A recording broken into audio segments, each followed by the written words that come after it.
আমাদের বাসস্থান থেকে 635 আলোকবর্ষ দূরে মহাকাশে একটা গ্রহ আছে, একটা সূর্যের মতো নক্ষত্রের হ্যাবিটেবল জোনে খুঁজে পাওয়া প্রথম গ্রহ, যার নাম Kepler-22b। যখন একটা গ্রহ কোনো নক্ষত্রের হ্যাবিটেবল জোনে থাকে তখন তার পৃষ্ঠে তরল জলের উপস্থিতির সম্ভাবনা থাকে। আর এটা তো আপনারা নিশ্চয়ই জানেন যে জল থাকলে প্রাণের অস্তিত্বের সম্ভাবনাও অনেকটা বেড়ে যায়।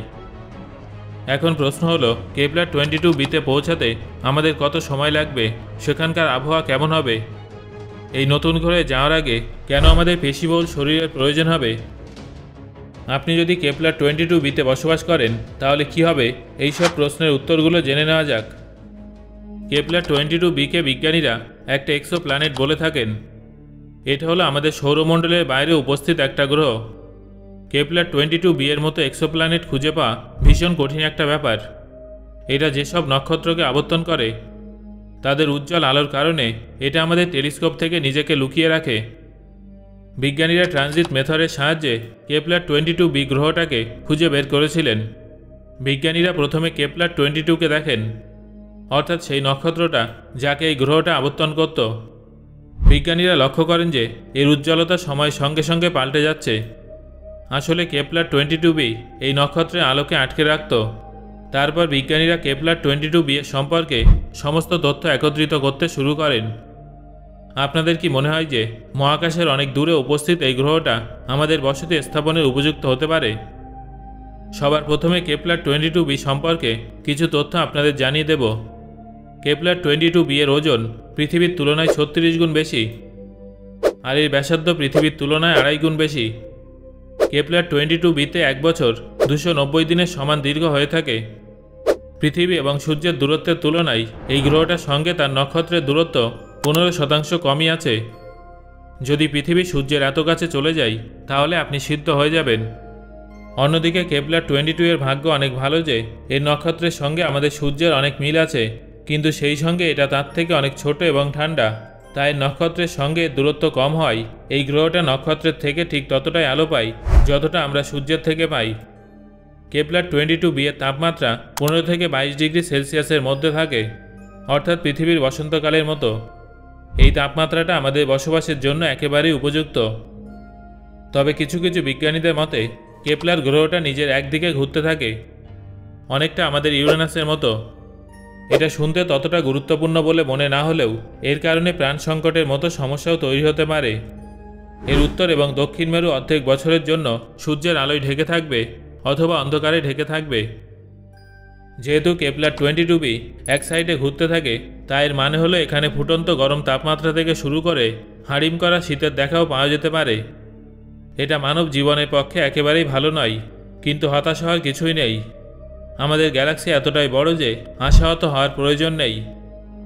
নতুন একটা স্টাডি অনুযায়ী Kepler-22b একটা 50 মিটার গভীর সমুদ্রে ঢেকে থাকতে পারে, আর এই মহাসাগরটা প্রাকৃতিকভাবে জলবায়ু নিয়ন্ত্রণের কাজ করবে, যার ফলে ভয়ানক তাপমাত্রার হাত থেকে রক্ষা পাওয়া যাবে।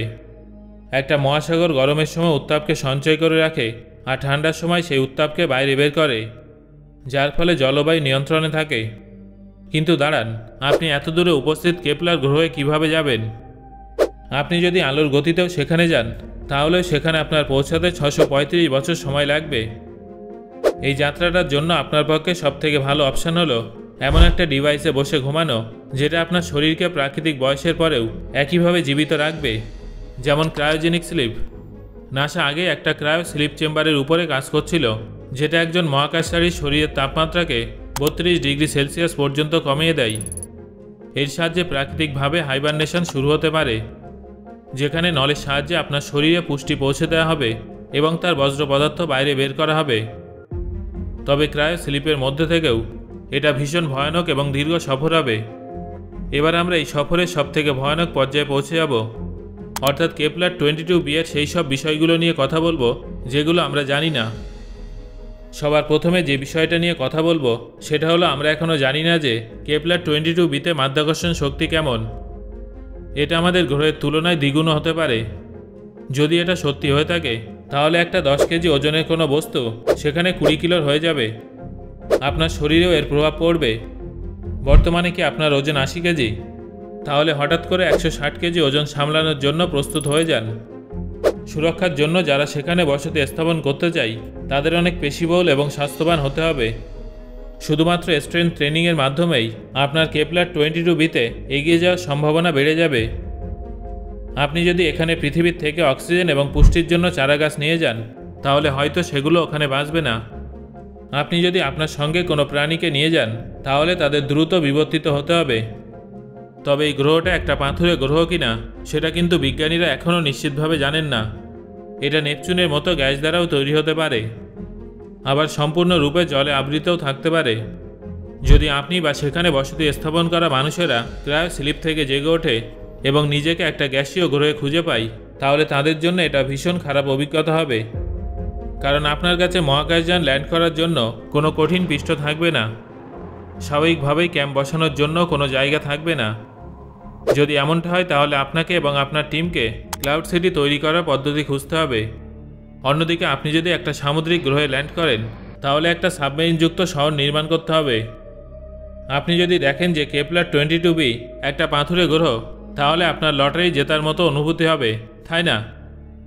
তবে খুব বেশি খুশি হওয়ার প্রয়োজন নেই, কারণ শুক্র গ্রহ পাথুরে গ্রহ, কিন্তু তাও এর ঘন বায়ুমণ্ডলে উপস্থিত গ্রিনহাউস গ্যাসের কারণে এই গ্রহটা আমাদের বসবাসের উপযুক্ত নয়।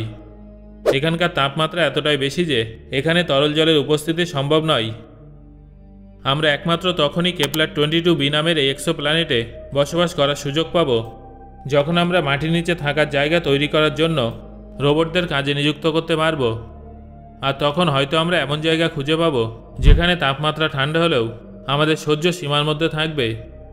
তাই সব দিক থেকে বিবেচনা করে এটাই বলা যায় যে আমাদের বসবাসের জন্য পৃথিবীর সবথেকে ভালো জায়গা। সো বন্ধুরা, এই ভিডিও থেকে আপনি কোন কোন জিনিস সম্পর্কে নতুনভাবে জানলেন সেটা অবশ্যই আমাকে কমেন্ট করে জানান।